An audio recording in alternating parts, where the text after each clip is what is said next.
So I'm just going to create a new project. And I've got all my assets here. There are the primary files we're going to work with, and actually I'm only going to bring a couple of these in just to keep things clean. There is a file titled The Raven, J-E-J. It's an M4A file, and there's one that's a wave file. They're the same audio. They're just a different file format, because I know there's a couple of people's PCs, I think, and I'm not sure if the M4A actually displays everything correctly on a PC. So, and the wave file works as well on a Mac, so I'm just going to drag those into my project. So I've got those, and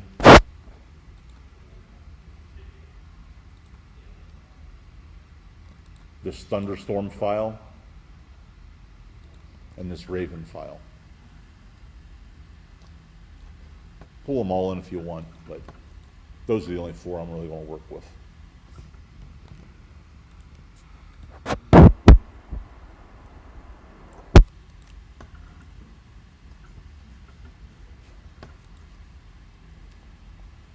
So just to keep things organized, I always try to keep my audio in a separate folder, just to keep it separated from all of my other assets.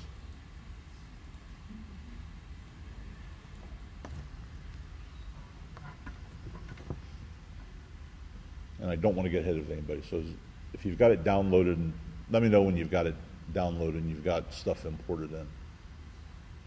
I don't want to start too fast. Yeah.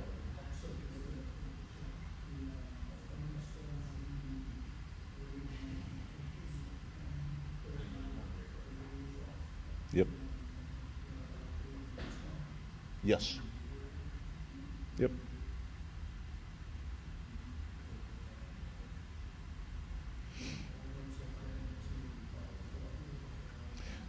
You can put them all. You can put all the audio files in one folder if you want. I just am in a habit of organizing things, so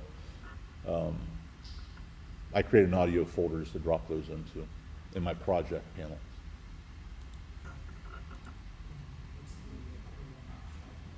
Oh, there's also a picture of a raven in there if you don't want to stare at a black screen and you want to put a picture in behind it, but you don't have to.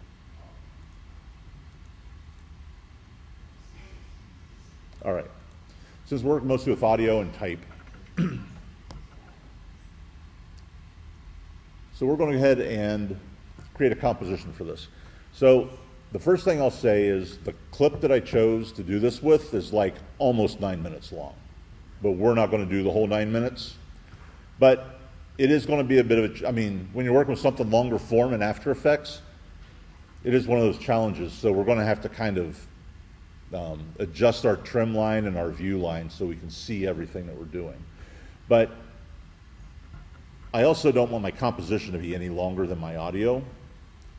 So we've always created compositions so far by either new composition right here or using the composition icon down here to create a new composition. We can also create a new composition by selecting a file. So I'm going to select the Raven, this M4A file, and if I right-click on it, I can create a new comp from that selection.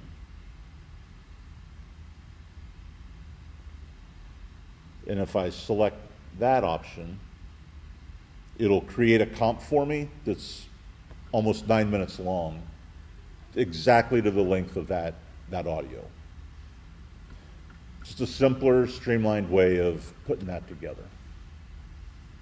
And the truth of the matter is, we're really only going to work with this first 20 to 30 seconds of this long freaking clip. So let's start by I'm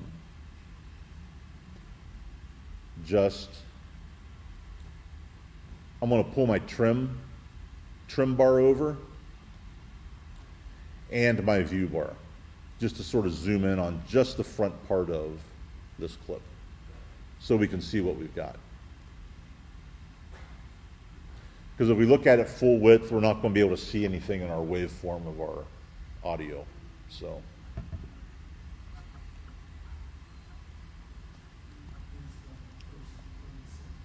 Yeah, first 30 seconds or so. Probably won't even get that far, but that ought to give us a good something or another to work with. You could probably go 20, 15 if you wanted to.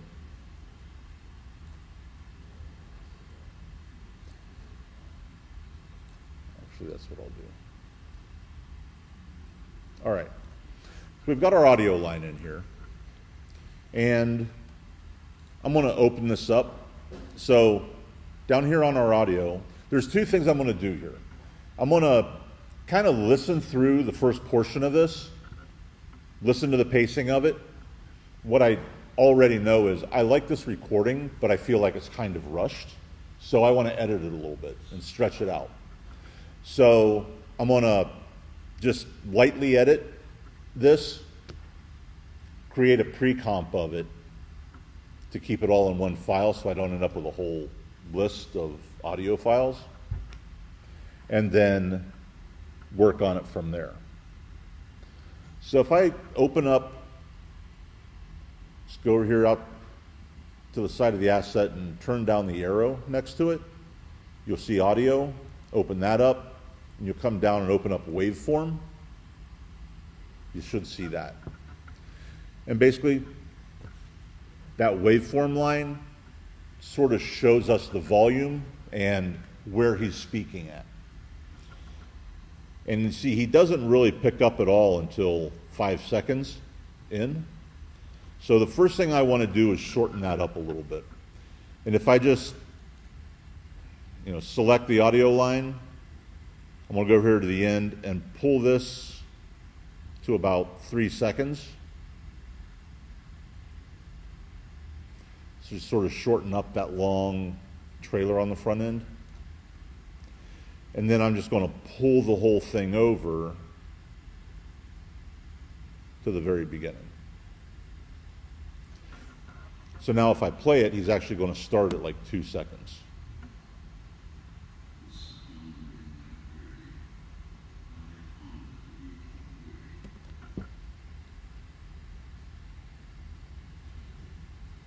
So I took a couple of seconds off the front end of it and just sort of slid everything over.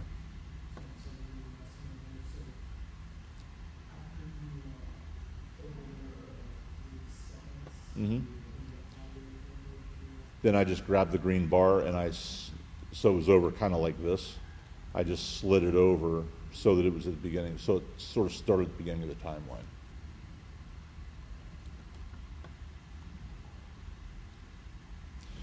So on our audio line, the low spots are silence, and the mountain range is where he's speaking.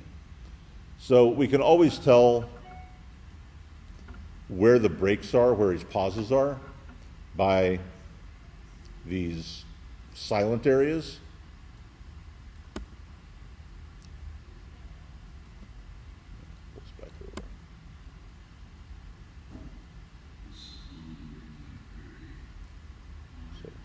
While.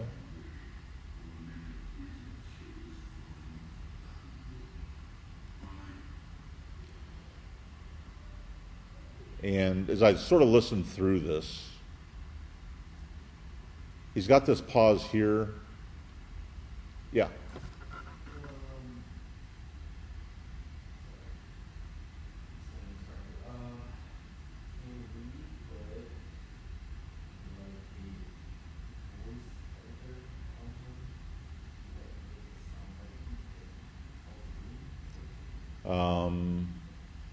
After Effects has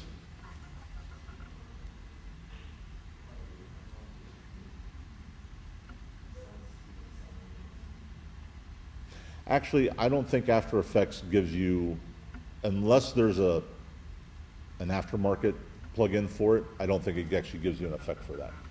We'd have to use something like Audition or something to that effect to do it. So, yeah.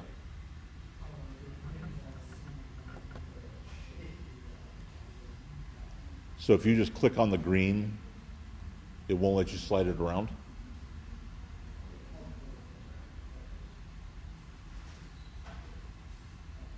All right. All right.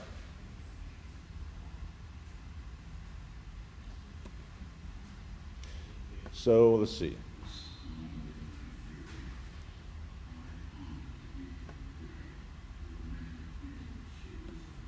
So I kind of feel like Once Upon a Midnight Dreary, While I Ponder, Weak and Weary, Weary hits right here. I feel like this gap until he picks up again should be a little bit longer. It just, I like this clip, but it's a little rushed overall to me. So I can't really slow down his speaking, but I can identify areas of silence and kind of break it up and open things up.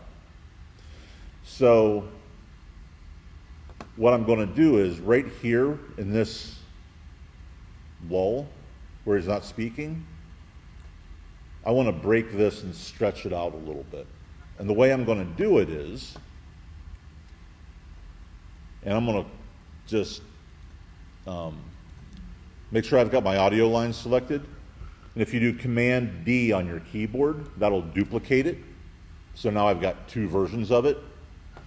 And what I want to do is everything before my playhead is going to be the first part. And on the second line, it's everything after the playhead that I want to have continue on. But this is where I want to stretch it. So I'm actually going to trim each of these. So starting with this first part, wherever my playhead's at, if I tap the Option key, and if I want to remove everything to the right of my playhead, or trim everything after that, hold down the Option key and hit the close bracket key, and that trims that down. And I'm going to go to the second one, and at exactly that same spot, hold down the Option key, and I'm going to do the open bracket key. And that's going to trim all of that. So now, I've got two bits of the same audio, but I trimmed different parts. And all I'm going to do is grab the second one and open it up a little bit, slide it over. So I can go kind of far. And if I listen to that again,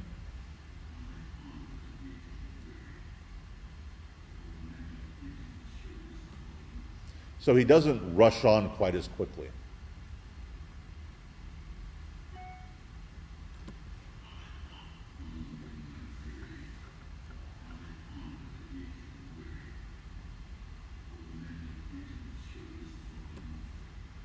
So that gives a little nicer pause.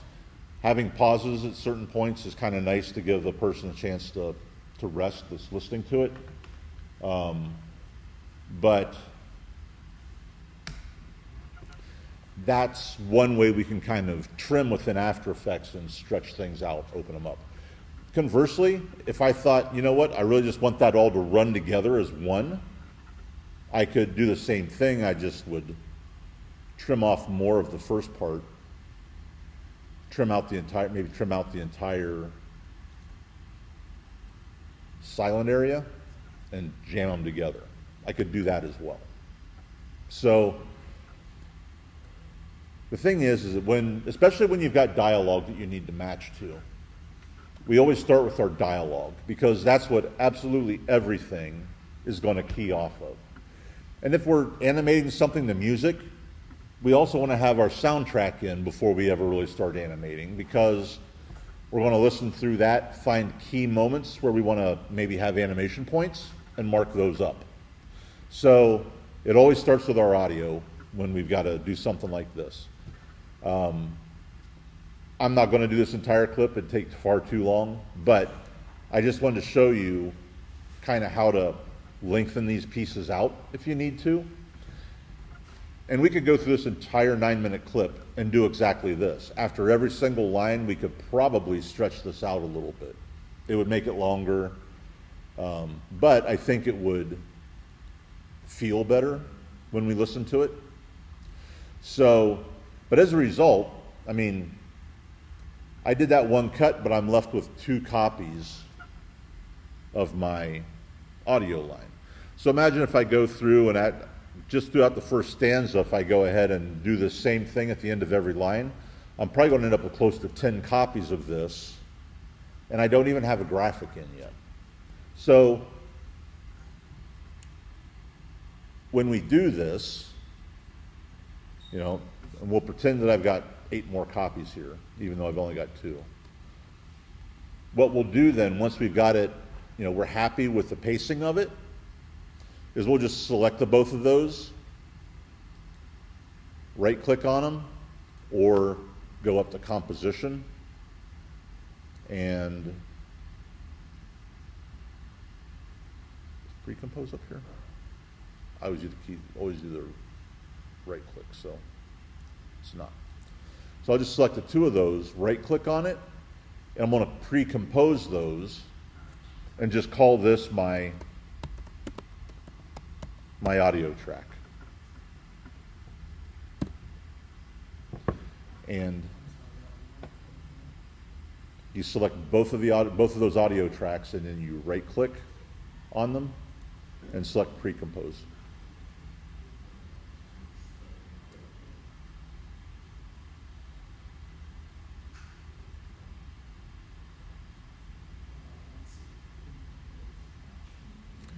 You have the 2 audio tracks selected, and if you right-click, pre-compose should be down here close to the bottom, about 3/4 of the way down.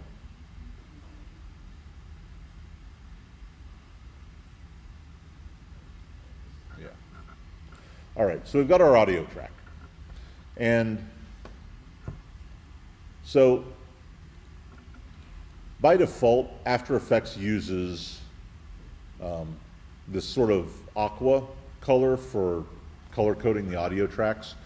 And since that's what this is, I'm going to go ahead and change the color on this layer to that aqua color so I know that it's an audio track. I usually keep my audio tracks like this at the top so that it's always there and I always have access to it. Any other audio I put into this, though, I'll probably keep closer to the bottom of my layer list. So here's our audio track. If we open this up, because we've got audio tracks in there, we still get the audio option. Open it up, and we can still see our waveform, and we can see where we cut that. So we can still kind of zoom in there and see everything we've got.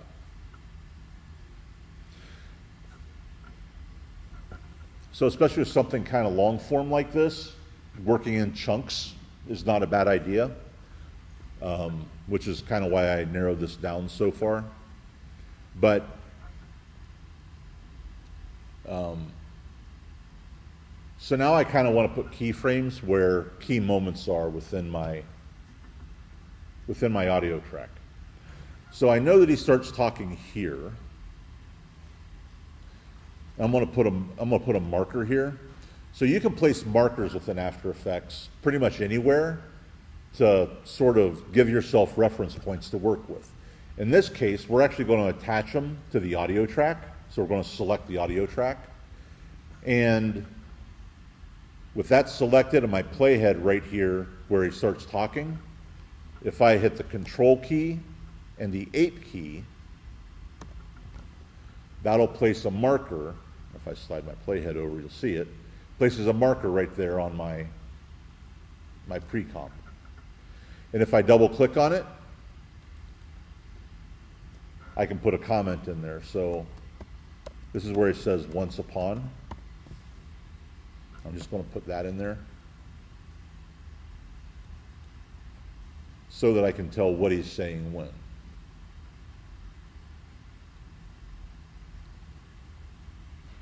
So if I play that through,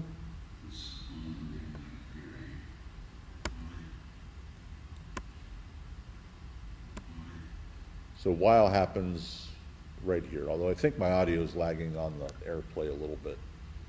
So I'm actually going to place my marker for this one right here. So put my playhead right there, Control 8, and that'll place a marker there. Double click on it, and while I ponder is what he says there. Yeah.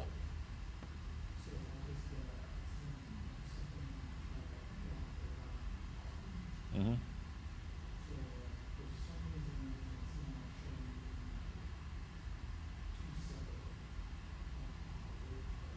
So you opened up the audio track composition. So go back here into your, you probably double clicked on that. That's what you see.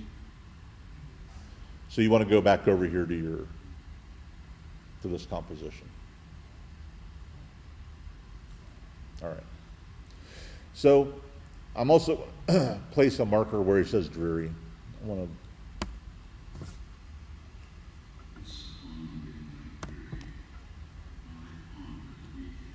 when you get used to placing markers, you can really pretty much just let an audio track play through, hold down your control key, and tap that 8 anytime it hits marks that you want to hit.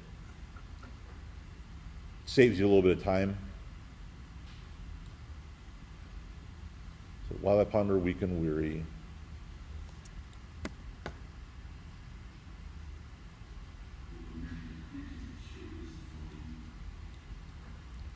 So here's where it starts to say over.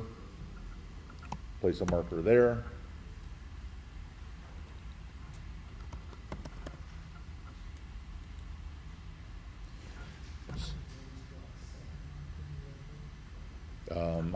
It doesn't really matter what, I mean, you put markers in based upon what you need to do. I put a marker at once upon, and then I put, when he says, while I ponder, weak and weary was my next one. And then after that, it's over many a quaint and curious volume of forgotten lore.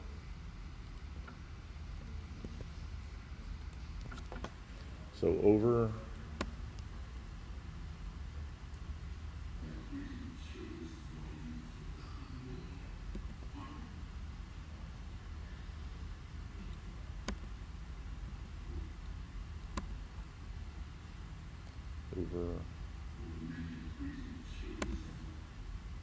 so volume is right about here. Control 8. So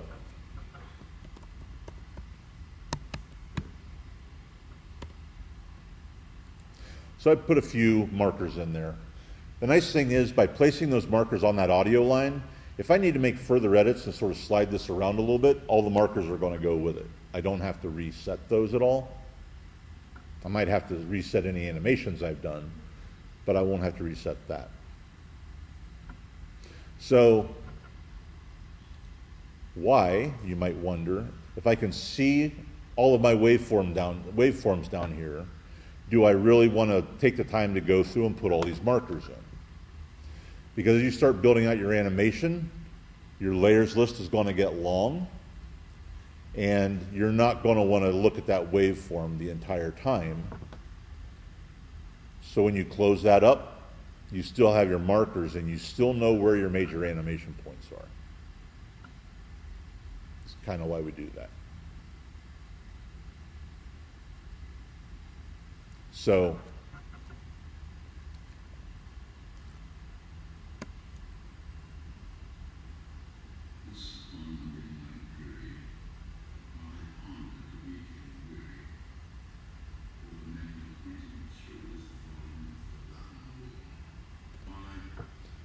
and he says while, so I'm just going to do this part for right now. That's 2 lines,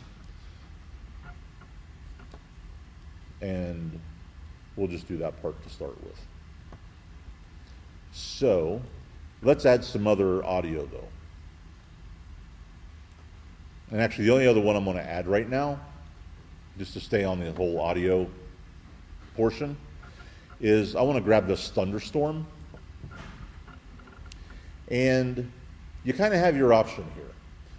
You can either put this thunderstorm in here with this audio comp, or you could open that audio track up if you wanted that audio comp and drop it into that as well and keep everything together. Usually while I'm still building stuff out, I keep stuff separated. At some point, I might actually go and put it into this audio track composition.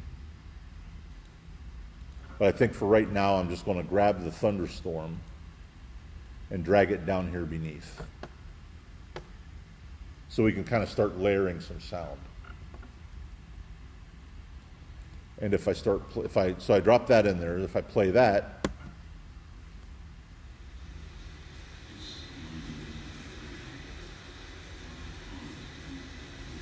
so I kind of start layering sound.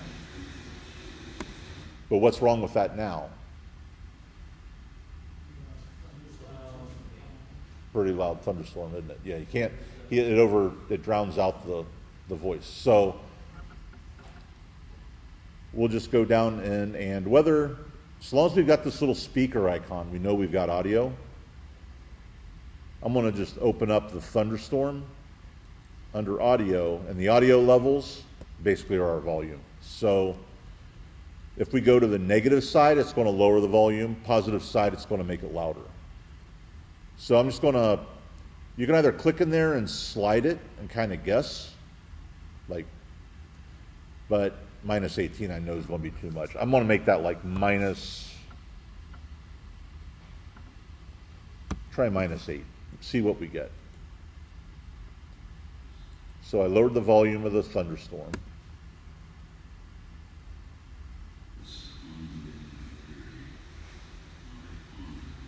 That's a little better. It's not quite so overpowering anymore, is it? Maybe you could go a little less. Minus 10 maybe. We could also pump the volume of the soundtrack or the audio as well, the same way. Just add, maybe set it to 2 decibels.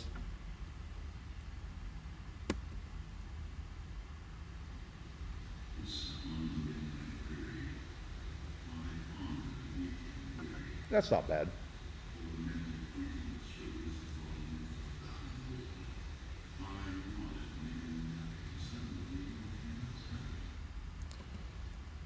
So we've got our VO and our audio, and our sort of just a thunderstorm bed underneath. So we've mixed a couple of different tracks, adjusted the audio.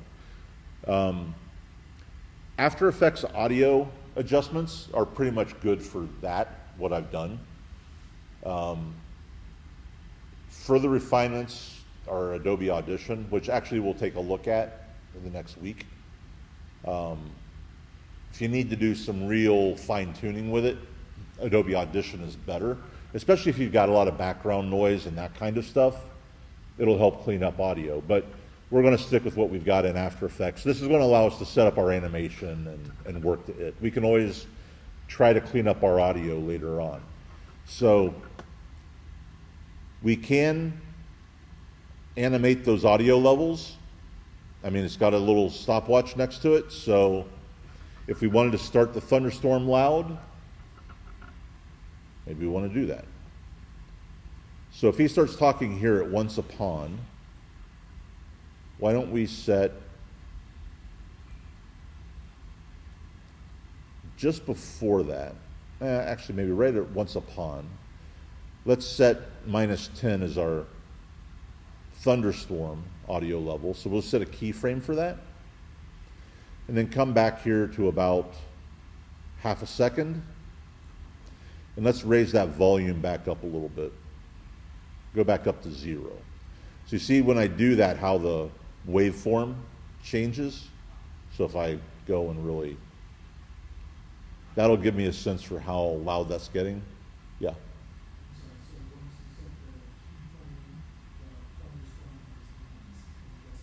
Mm-hmm.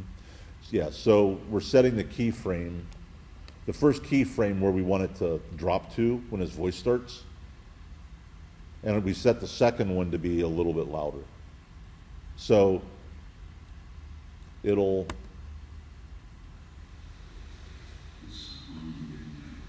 and it kind of drops.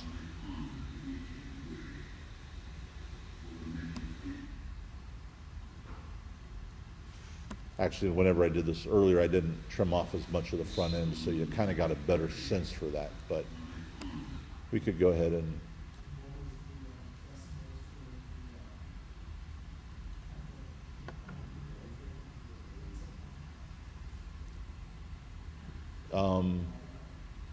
I put the first keyframe, or I set its primary volume right at once upon, but then I moved back before and raised the volume on it.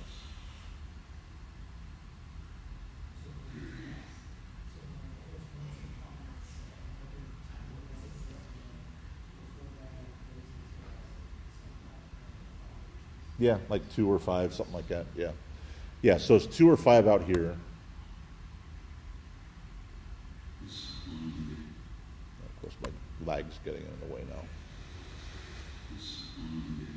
So we drop that volume a little.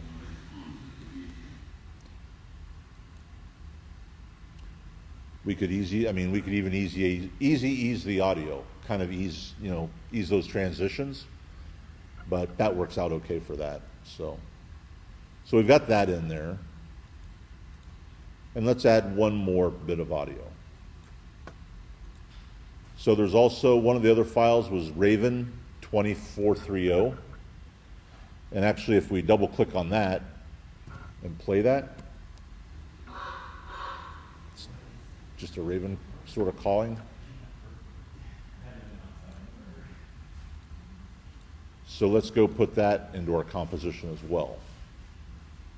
Raven 4030, and we'll drop it right below Thunderstorm. And I'm just going to open the audio track on the waveform on that. And we can see that we get 2 caws here. There's 2 there. I mean, we could sort of see what we get.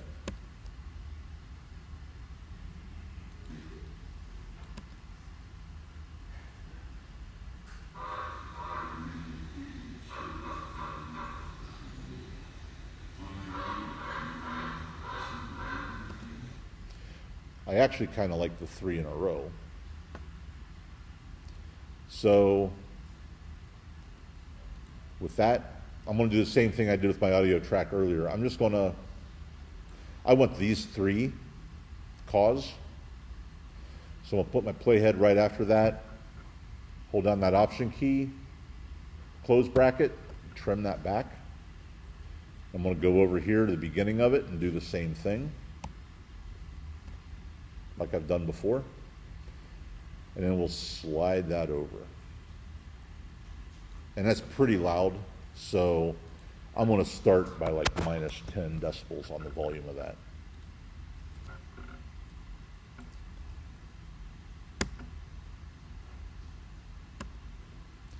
Actually, let's move it over. Let's try putting it right in here somewhere.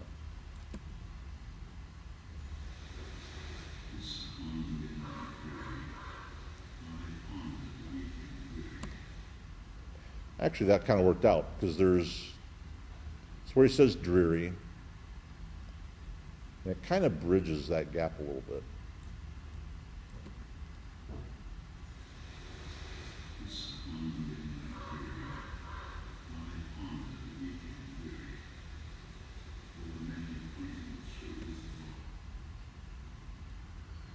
So, sort of layering sound a little bit to get us kind of rolling.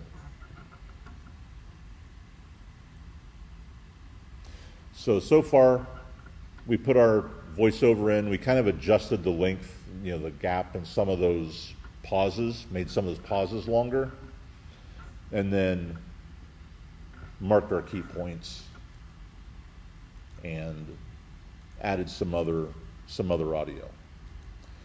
I'm going to leave this audio here for right now. I mean, if you want, you can always copy this, cut it off of this timeline, and go into this audio track and paste them in there so everything's together if you wanted. It's kind of up to you. I'm going to leave them here for now so that I can still make adjustments to these if I feel like I need to.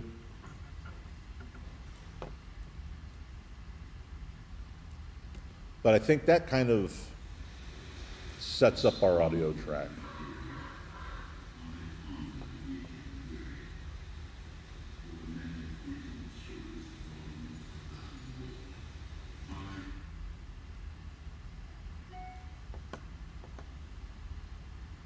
Maybe I'll duplicate that Raven calling and actually slide it down here too, so it picks back up later.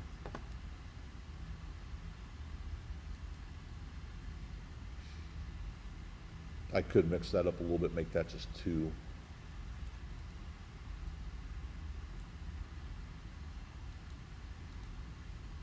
We just use the same units, the same elements over and over again. So.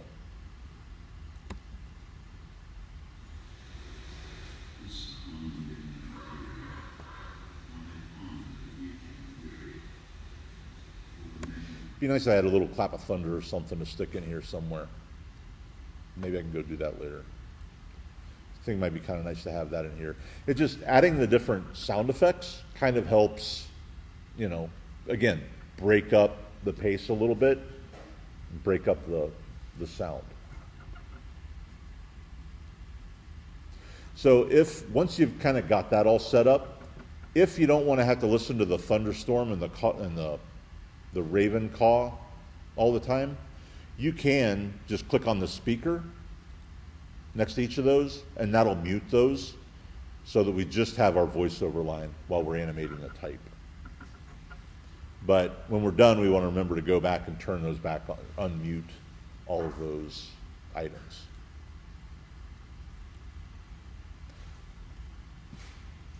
So we've got our voiceover.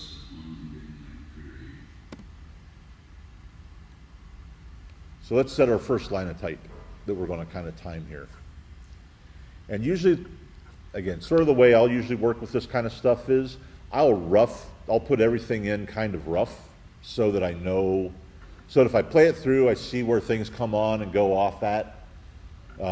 Before I really animate a whole lot, I'll just put my type in here and trim each of my type elements. So I'm going to start with, I'll go over here to my Word document. Once Upon a Midnight Dreary. I'll grab that copy. And you can copy it out of this Word doc or you can type it. Either one is kind of up to you. And just grab my type tool up here at the top. Click down here and paste that in. So I got that.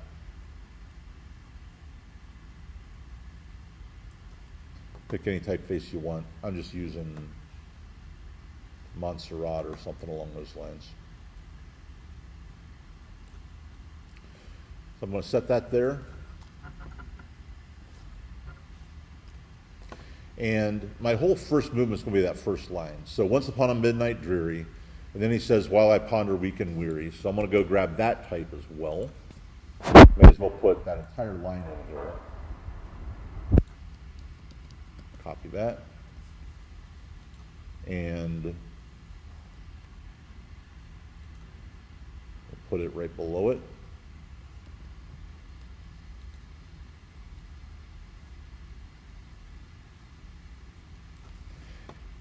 And it's placing, so whenever I place this type, I have already, yours might be different.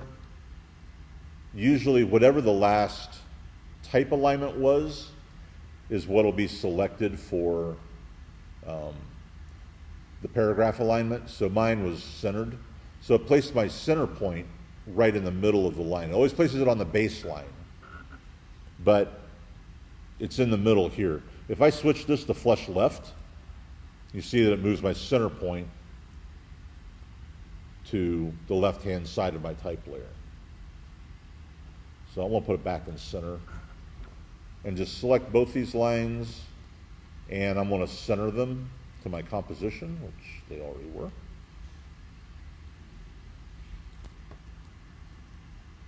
And then I'm also going to put, I think on my original one that I had a line running through here that the type kind of anchored off of. So I'm just going to grab my pen tool and drop a point there, hold down my shift key, and then make that stroke like 16 points or something like that. going to center that in my composition. And then I'm just going to move my type to kind of sit right on that line. And it would probably be nice if the type was the same color as this line.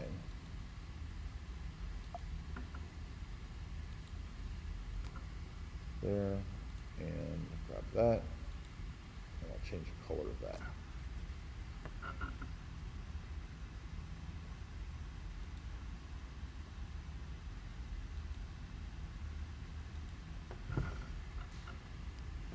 So if I zoom back, this is kind of what my first line, that first line of the poem is going to look like. It's going to be a pair of lines.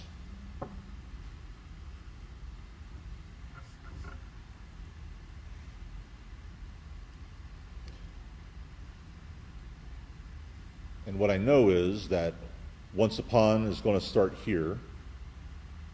While I ponder will start here. Both of them are going to be off when we get to the over marker. So I'm going to start by going over here to the over marker, put my playhead, select both of these lines of type, and option close bracket to trim those both down.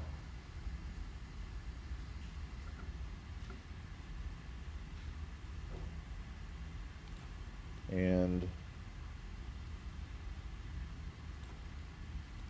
do the same things here. So once, option, and while.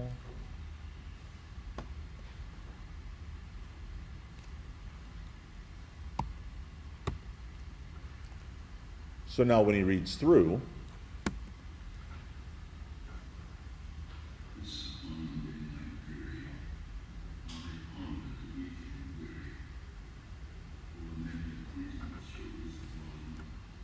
and my next segment will start right here. So I've kind of roughed those together, and maybe on the, let's see how this works out. Over many quaint and curious volume of forgotten lore. Maybe I'll make that all one part. Grab my type tool. Paste it in there.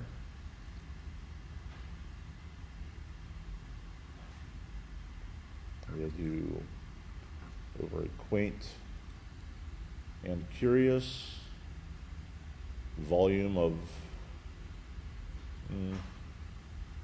forgotten lore, something like that.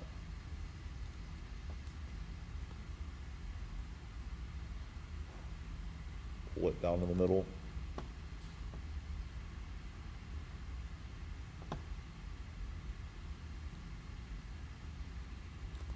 Just gonna make it a little bit bigger.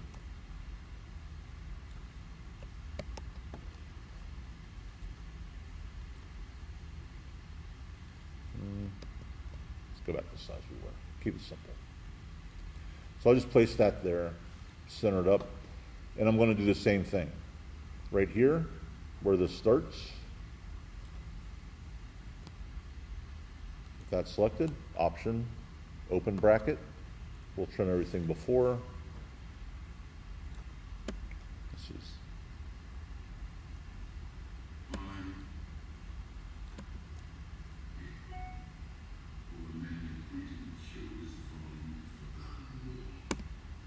right there's where it says lore.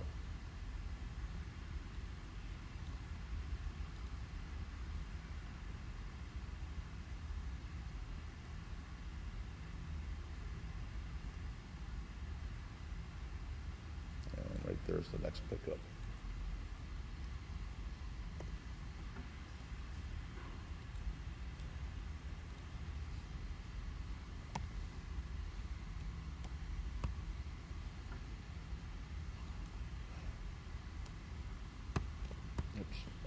All right. So we have those units and they time to when he speaks.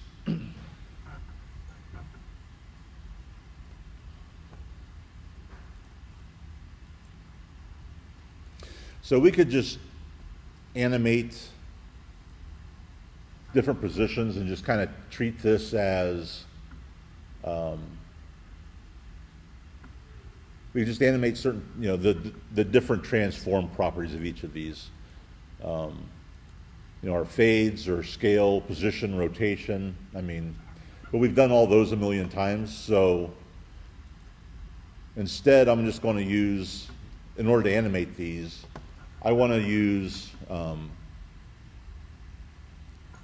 the different type animations that are available. So let's go back to once upon. Actually, let's bring this line in first. So I think what I want to do is have this line sort of draw across the screen prior to the voice picking up. So I'm going to do that with what's called a trim path. So I just put a stroke in here to do that. But if I go down to my shape layer and open it up, go under, what?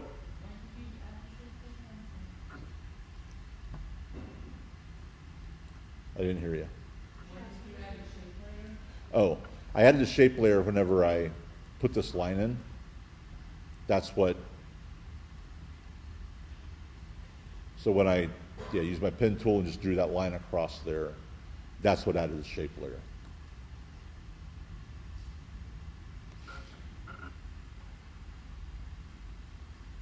So here underneath the shape layer here at contents, if I go over, see there's this little option add right here.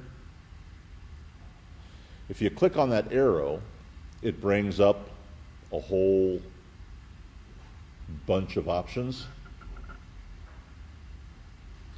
And I'm going to use trim paths on this. And what trim paths do, whenever you add that, it adds that little category here. If I open that up, there's a start, an end, and an offset. And then trim multiple shapes. So if I had multiple shapes within the shape layer, it would affect them all. But here's what the trim paths do. I'm going to leave start at 0 and end at 100%, which basically means that on this line, at the 0 point is where it's going to start, and it's going to end at the 100% of that length. If I scroll back on that end, it'll shorten up that path. And again, it's got that little stopwatch next to it, so it's animatable. So let's set this out to 100% when we get to once upon. And then if I just come over to about here, I'll just set that to 0.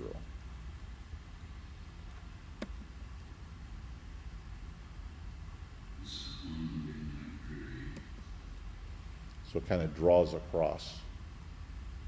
And everything's kind of happening at the same time, which isn't a real great thing either, but we can adjust all that later.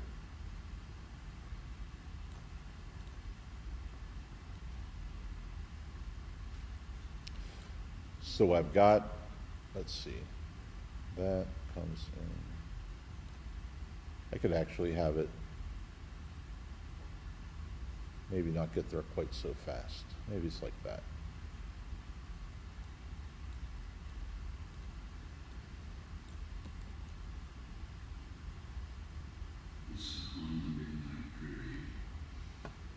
So we kind of overlap our movements.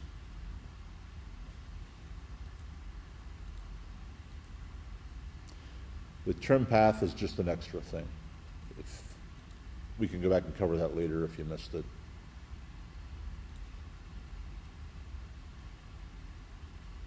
So let's look at when this type comes on, once upon. That's also kind of a warm-up for what I'm going to do next. So I could just fade this on with, change my transparency, bump it up a little bit.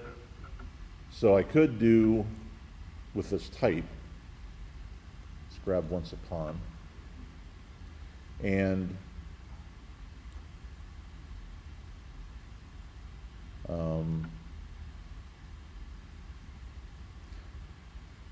I'm just going to fade this sort of up. I want to do this two different ways.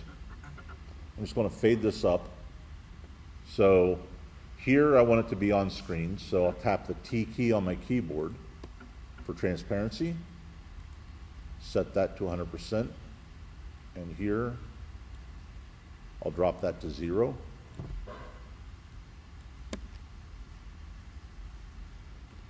So it just kind of fades in.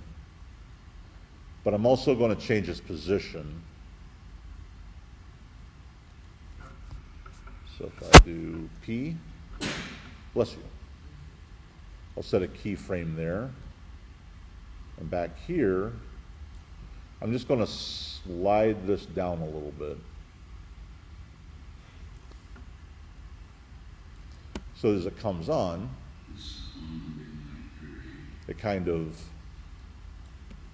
appears above that line.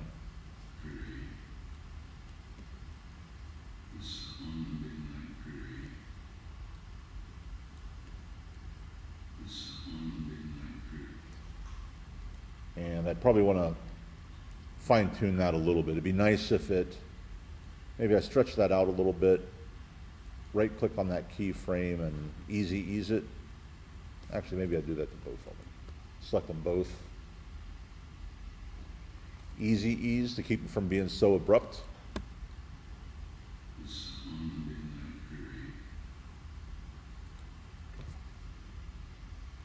Maybe I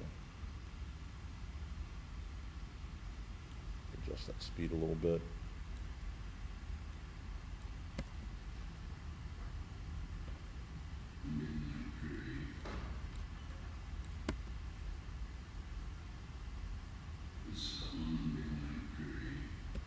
So it just kind of fades in and pops up above that line.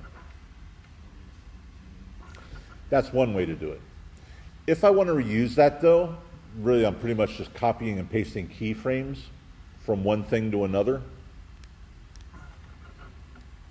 So I'm going to do the same thing to While I Ponder Weak and Weary, except that I'm going to have it go the opposite direction and fade in down from the line.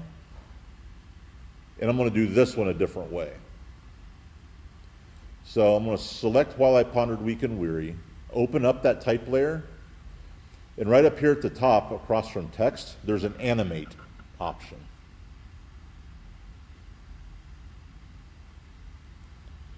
And if I click on that, there's all these different things that I can animate independently of the timeline. So I'm going to animate the position and the opacity, which are the same things I did before. I'm just doing it in a different spot and in a different way. And the reason I'm doing it this way instead is that now I can easily move this wherever I want, but by using these animate options, I can also save this animation and reuse it on other elements. So as I'm working my way through 9 minutes of dialogue, if I want to use this same kind of combination over and over again, I can do that without having to go and set keyframes every single time.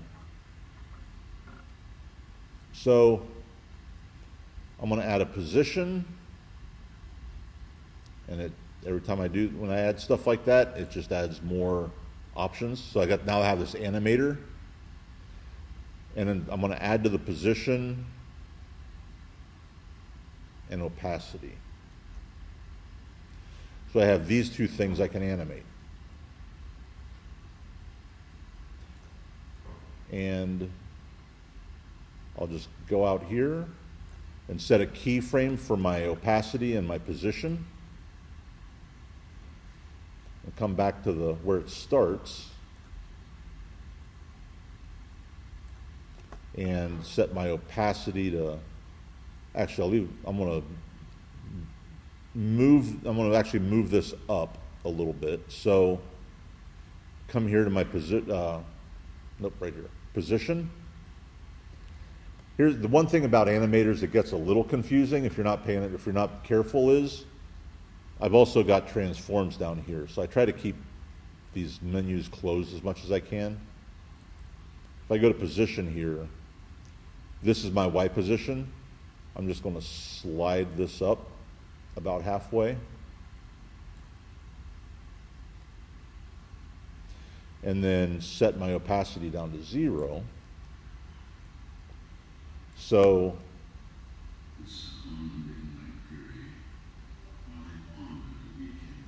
I get the same effect, but I do it 2 different ways. I'm going to select those, easy ease those. It would be so much easier if they just made easy ease the default on these and let you change it. Let's see how that works.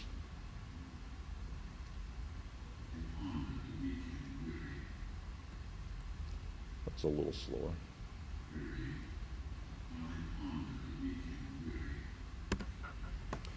So,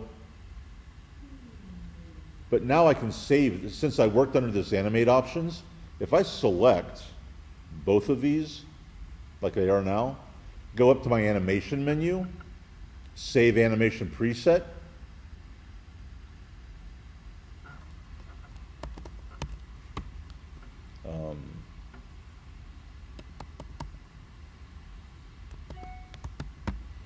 call that my fade down, and save it. Now if I go back to my animation menu, there's my animation preset that I just made. And I don't really want to use it on this one, but I could come over to this one.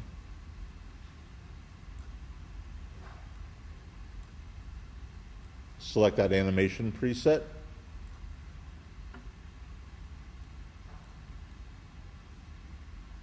What did it not do? I messed up, apparently.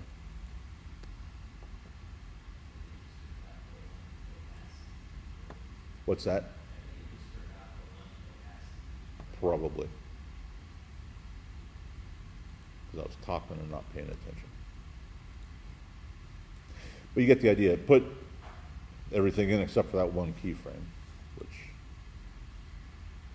that's okay. I can fix that easy enough.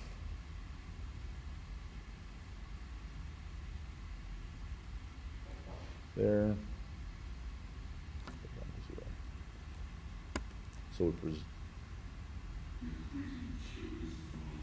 So I can save myself that animation step all the way through by saving presets that way. So you can do it either way. The first way is very straightforward. It's the way, animate other things. It's fairly simple. But the other nice thing about this is that if I decide I need to move this around, so let's go back over here to this one. If I want Once Upon a Midnight Dreary to actually be a little higher whenever it comes in, say I don't want it right on that line. Select it and I want to pull it up. Lock my audio track. All right, Once Upon a Midnight Dreary, and pull that up. I already set positions, so it's kind of playing around with, actually, that wasn't a good example. I should have done it over here. I'm going to do that. Grab Once Upon.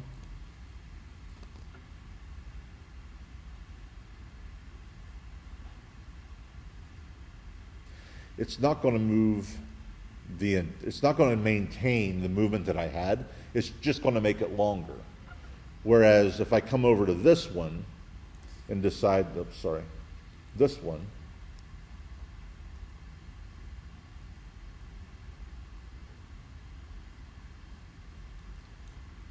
did I get that backwards?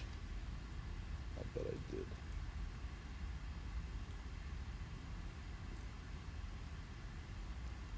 While I pondered, I can move this anywhere I want, and it maintains that initial movement. It doesn't change it or modify it.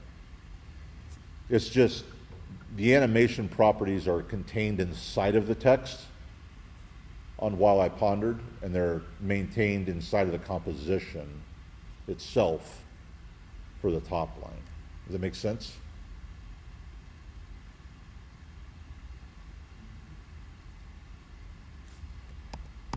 Undo everything I just did.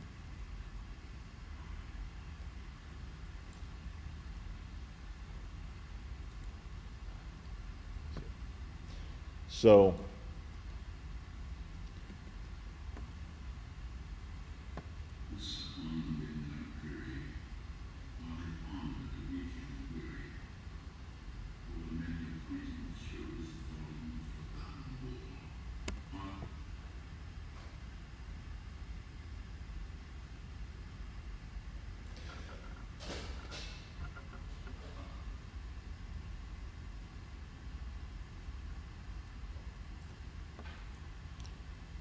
So before I move on from this little gem, these animate properties, do I need to do that again for anybody so you can kind of see how that worked? Or does everybody catch it? Because I want to do a similar thing with this block of text, but it's more complicated. But if you don't have the first thing down that I did, the other one won't make a whole lot of sense.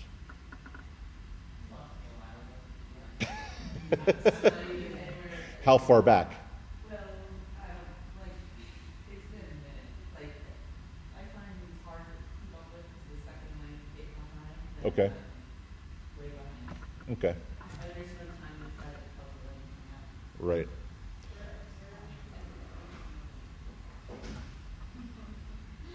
I like that. I like how you say that. Which is why I record it, so you can kind of go back and look at it later.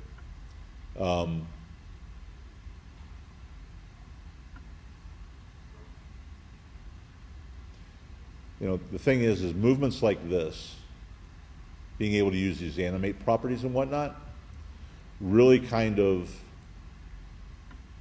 take at least text animations anyway, kind of to a different level, beyond just the regular fade in and fade out stuff. So,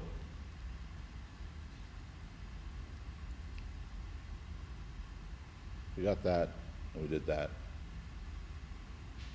Then I'm going to go ahead and do this part, and you can just watch me do this part, but it'll be part of the recording. So, what I want to do with this is fade these lines. I want to have one block of text, but I kind of want to fade these lines in separately.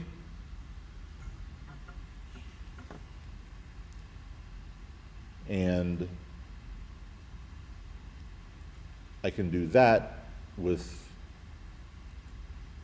these as well. And I'm going to delete this animator on this. So here's this text. We can stack these animators as well.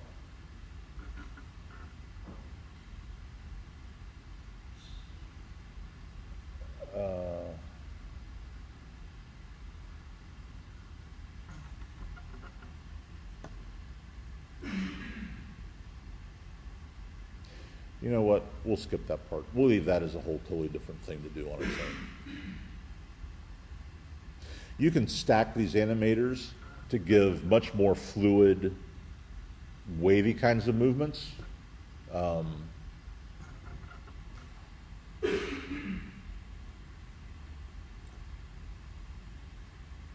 if I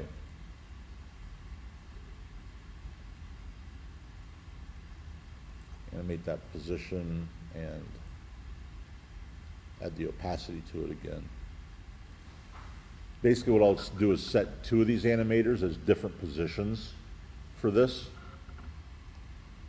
But before I do that, just to make things easier, I want to change the name of animator 1 to position 1.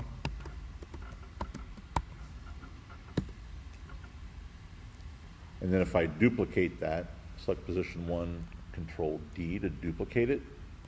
Oop, Command D. Now I've got position 2.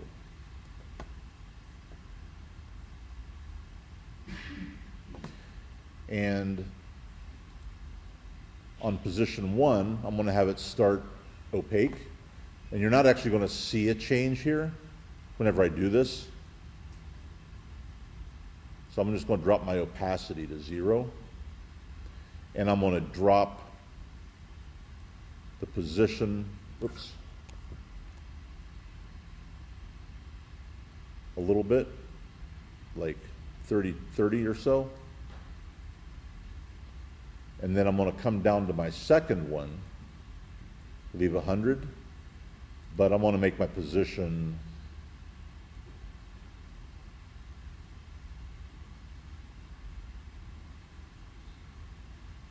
like -30.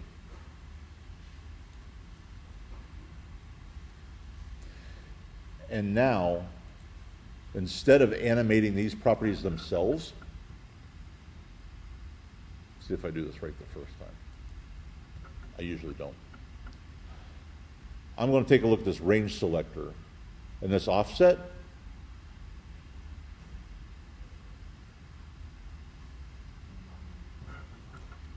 That wasn't the one I wanted. Let's go this one. Let's go down to number 2.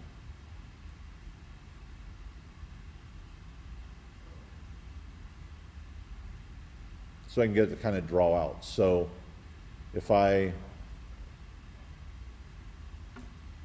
go back to 100 where we started.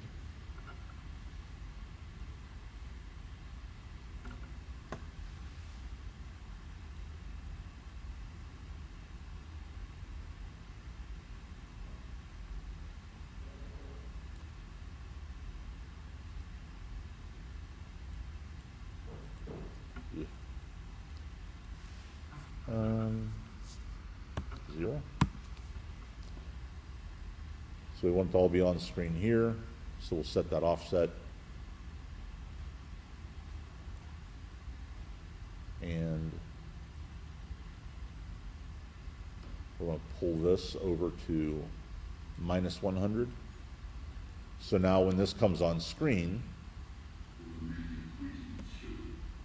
it kind of draws on screen letter by letter.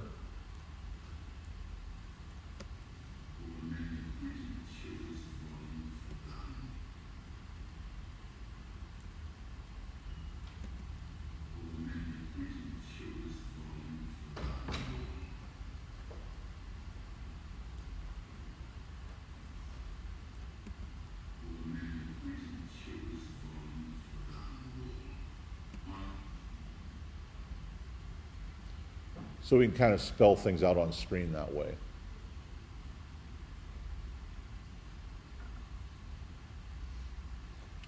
And there's an advanced category for that as well. And it's based on, by default, it just animates the characters on. But if I change that to lines,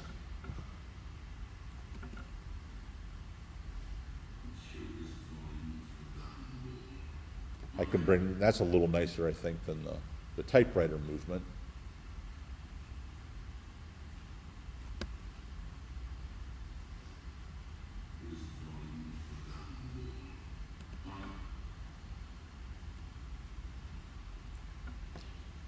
We can kind of, the only problem with these animators, these text animators, is there's a lot of different options on them. And you just got to kind of work with them. Maybe do words, see what words do.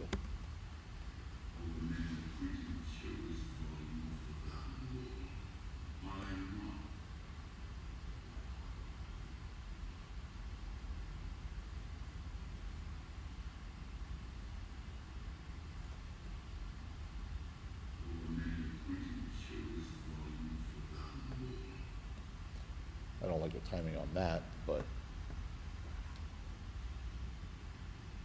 it's okay. And it allows you to set, you know, you can ease.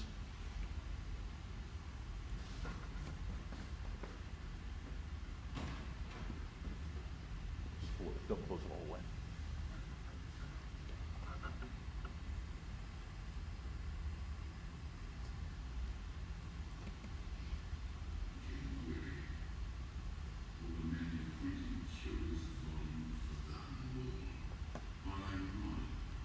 So by adjusting the ease high and ease low, it kind of eases those lines themselves.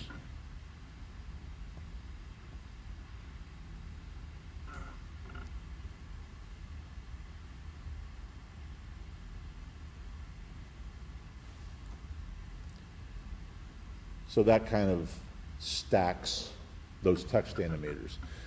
And you can stack them in the, I mean, the order you stack things in and the order you do things in give you different effects.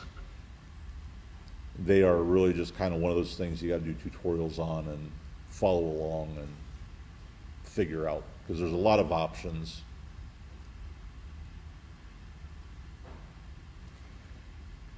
After all of that, also remember that under our effects and presets, there are a whole batch of text presets you can use. Actually, I take that back. There used to be animation presets.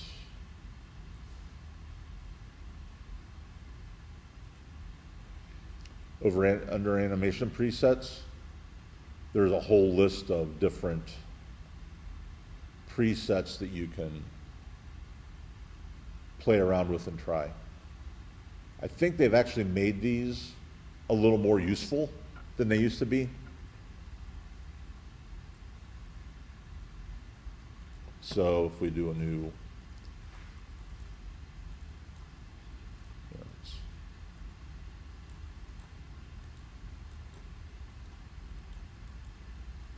new composition.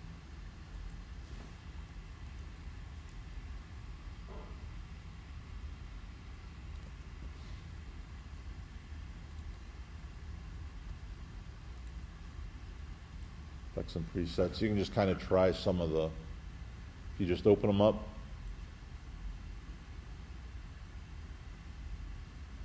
We could try blur glitch, just drag that on top.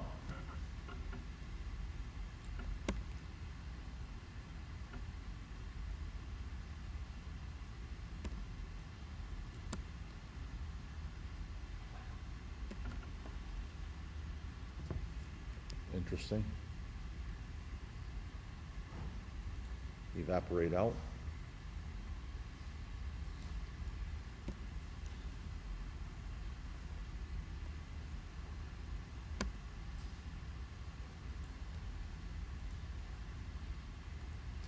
But all of those are just those text animators that I just showed you. So in a pinch, actually these are actually fairly, most of these are fairly nice. These used to be all really hokey. They redid them in the last, I think, within the last year. They got actual motion designers to submit their favorite text animators. So these are worth just kind of playing around with a little bit, just to see what all there are. I think the reason that didn't work was I probably should need something that's a little simpler.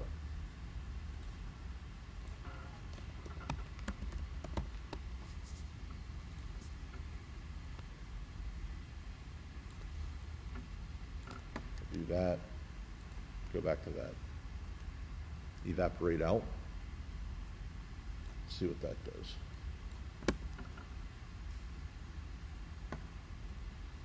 So that's a pretty nice effect. But these effects are all created with those text animators that I just showed you.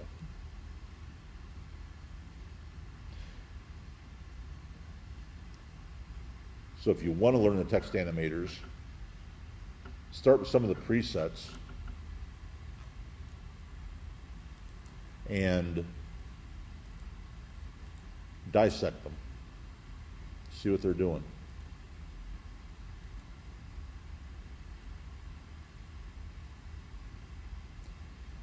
And the evaporate out's really just a random, a scale and a blur, pretty much. A scale, blur, and opacity. Right there they are. And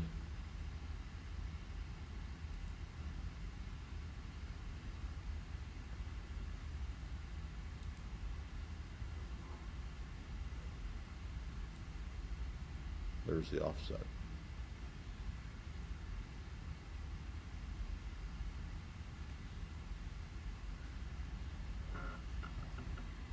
So, sort of,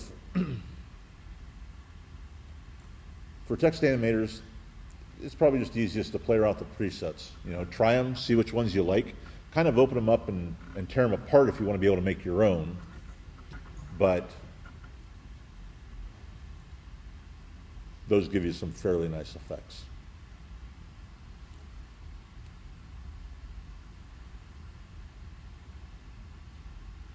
Yes?